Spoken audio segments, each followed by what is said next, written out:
Shield देकर, क्योंकि हमारे अहमद भाई शिक्षा के क्षेत्र में सबसे बेहतरीन काम कर रहे हैं। चाहे वो बच्चों को प्राइवेट स्कूलों में EWS कोटा के तहत एडमिशन करवाना हो, फ्री, जिसकी पहली से लेकर 12वीं तक और आगे तक की सारी शिक्षा बिल्कुल मुफ्त होती है, उसके लिए काम करा रहे हैं। पिछली बार भी इन्होंने बहुत सारे बच्चों का इसी तरह एडमिशन कराया था।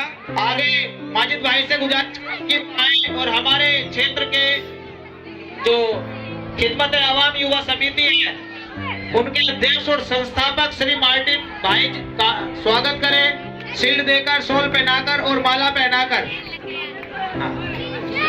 शाहिद भाई भी साथ में आ जाएं, शाहिद भाई भी साथ में सम्मानित करिए।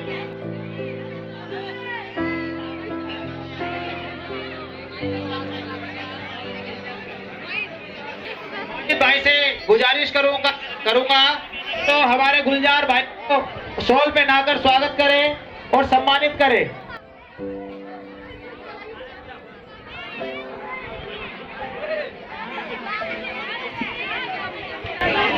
इसके बाद मैं गुजारिश करूंगा कि हमारे माजिद भाई शाहिद भाई का शॉल पहनाकर और माला पहनाकर और शील्ड देकर सम्मानित कर ले,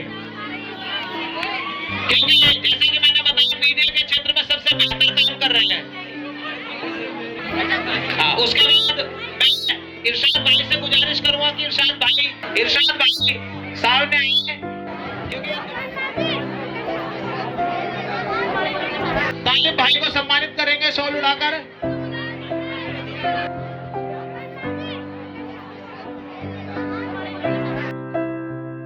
उसके बाद मैं शाहिद साहब से गुजारिश करूंगा कि वो शारिक को भी सम्मानित करे, शॉल उड़ाकर सम्मानित करे शारिक को।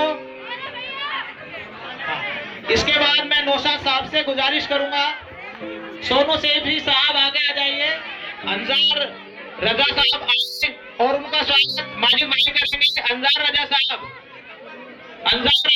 आए और उनका स्वागत हमारे माजिद भाई करेंगे।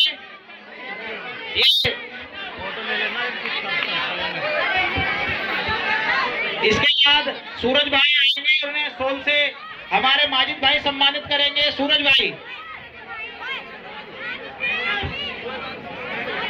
सैयद भाई को हमारे माजिद भाई सम्मानित करेंगे और शील्ड देकर हमारे माजिद भाई का सम्मान करें। हमारे मुख्य अतिथि के तौर पर उनका स्वागत किया जा रहा है और जो लोनी के अंदर जो सामाजिक कार्य कर रहे हैं उनके लिए सम्मानित किया जा रहा है। ओवरऑल लक्की के 95% मार्क्स हैं, तो उनकी तरफ से ये शील्ड डोली को दी जा रही है जो उनकी मित्र है।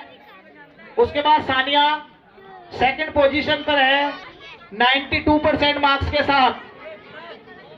सानिया, इनको शील्ड दी जाए 91% मार्क्स के साथ। प्रदीप, शायद वो उपस्थित नहीं है। तानिया के 9th क्लास में 85% मार्क्स है, जो कि फर्स्ट पोजीशन पर है।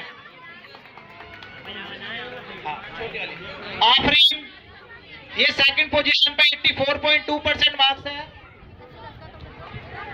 इल्मा की जगह उनकी छोटी सिस्टर इल्मा सेकंड पोजीशन पर थी, 90% मार्क्स थे। इसके बाद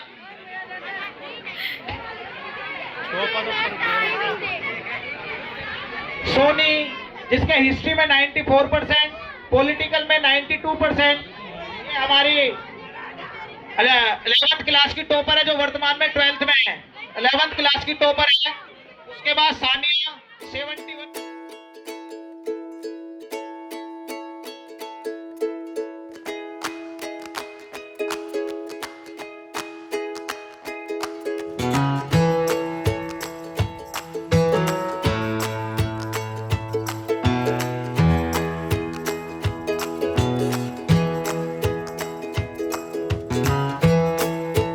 खामोश मिजाजी तुम्हें जीने नहीं देगी। अगर तालीम हासिल नहीं करी तो दुनिया तुम्हें जीने नहीं देगी।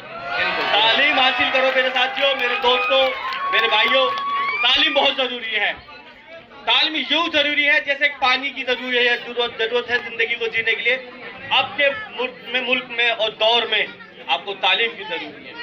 तालीम हासिल करो, बढ़ चढ़ के हासिल करो, और जैसा अबरार भाई मेहनत कर रहे हैं आप लोगों के लिए, आप भी दूसरों के लिए करो, क्योंकि चैन से चैन बनती है, और ये चैन जब मजबूत होगी, जब ये कड़ियां मजबूत होंगी, तो कड़ियां मजबूत करो साथियों और दोस्तों। और आज बड़ी खुशी हुई देख के, ये प्रोग्राम को देख के, और इसमें यही कहना चाहूंगा कि जो आज जितनी बेटियों ने, जितनी लड़कियों ने कामयाबी हासिल करी है, इन लड़कों को भी करनी चाहिए। आज सबसे ज्यादा शील्ड हमारी बच्चे जीत के गई हैं।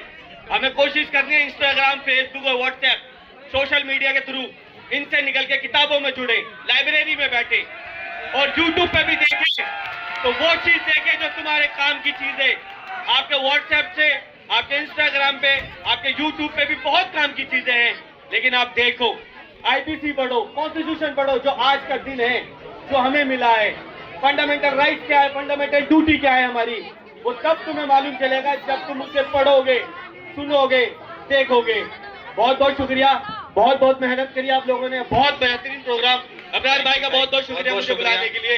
अस्सलाम वालेकुम, जय हिंद साथियों। जिन्होंने ये प्रोग्राम ऑर्गेनाइज किया, इस प्रोग्राम को ऑर्गेनाइज करने का मकसद शायद आप लोग जानते हो या ना जानते हो, इसलिए मैं सोच रहा हूँ कि क्यों ना पहले मैं इस विषय पर थोड़ी सी रोशनी डालूं। 15 अगस्त 1947 को जब हमारा देश आज़ाद हुआ, आज़ाद होने के साथ साथ यहाँ के कानूनों में भी बदलाव किया गया। पहले ब्रिटिश कानून चला करते थे, उन कानूनों की जगह देश का संविधान बनाने का कार्य हुआ और एक समिति बनाई गई, जिस समिति ने नया संविधान बनाया, जो बाबा भीमराव अंबेडकर के नेतृत्व में बनी, और उन्होंने संविधान बनाया। और ये संविधान बनकर तैयार हुआ 15 अगस्त 1947 से लेकर के जो काम चालू हुआ, तो 26 जनवरी 1950 को संविधान लागू हुआ। और संविधान लागू होने के बाद हमारे देश के अंदर जो कानून बने, जो संवैधानिक कार्य होते हैं, आज जो देख रहे हैं आप, आईपीसी चल है, सीआरपीसी है, जो इंडियन पीनल कोड है, ये सारे के सारे बाबा भीमराव अंबेडकर के द्वारा बनाए गए और उनकी समिति के द्वारा बनाए गए कानून है। आज के मामले में देखा जाए, रोड, रास्ते, सड़कें, गलियां सब बेकार हैं, लेकिन यहाँ पर मुझे एक चीज बहुत बेहतरीन लगती है, और वो लगता है यहाँ का एजुकेशन सिस्टम। और उस एजुकेशन सिस्टम को जो हमारे अबरार भाई, जो मेरे छोटे भाई हैं, बहुत बेहतरीन तरीके से लेके चल रहे हैं। और मैं जानता हूँ जिस चीज का फाउंडेशन, जिस चीज की नींव बुनियाद मजबूत होती है, वो आगे चल के बेहतरीन काम करता है। यहाँ का सुधार होगा, लेकिन उस सुधार के साथ साथ मुझे लगता है जो सबसे बड़ा काम हो रहा है, वो हो रहा है यहाँ की मिशन तालीम का, जो यहाँ तालीम का मिशन इन्होंने छेड़ रखा है, जो ये बच्चों को एजुकेटेड कर रहे हैं, उन्हें संस्कारी बना रहे हैं। ये बहुत बड़ी चीज है, ये देश के लिए, समाज के लिए, और हमारे जो बच्चे हैं, अगर इसमें आगे बढ़ेंगे, शिक्षा के क्षेत्र में आगे बढ़ेंगे, तो विकास होना ही होना है। जरूरी नहीं है कि क्षेत्रीय विकास हो, इंसान का मानसिक विकास भी होना चाहिए, उसका शारीरिक विकास भी होना चाहिए, उसका आर्थिक विकास भी होना चाहिए। सब कुछ होता है, और तभी होता है जब इंसान एजुकेटेड होता है। तो एजुकेशन पे बच्चों बहुत ध्यान देना है। सर आपको पढ़ा रहे हैं, लेकिन आपको पढ़ने के साथ साथ उनकी बात को अपने अंदर ऑब्जर्वेट करना है। जब तक आप उनकी बात को, उनकी दी हुई शिक्षा को, तालीम को ऑब्जर्व नहीं करेंगे, आप कामयाब नहीं हो पाएंगे। ठीक है, बस मैं यही कहना चाहूँगा कि अबरार एजुकेशन सेंटर ने जो ये मेहनत और ये प्रयास जो किया है, ये बहुत ही काबिल तारीफ प्रयास है। इसकी मैं फिर प्रशंसा करूंगा, और अपने भाई अबरार भाई को भी मैं बहुत बहुत धन्यवाद देना चाहूंगा कि उन्होंने इस बातचीत को भी याद किया और आप लोगों के बीच मुझे बोलने का मौका दिया। धन्यवाद।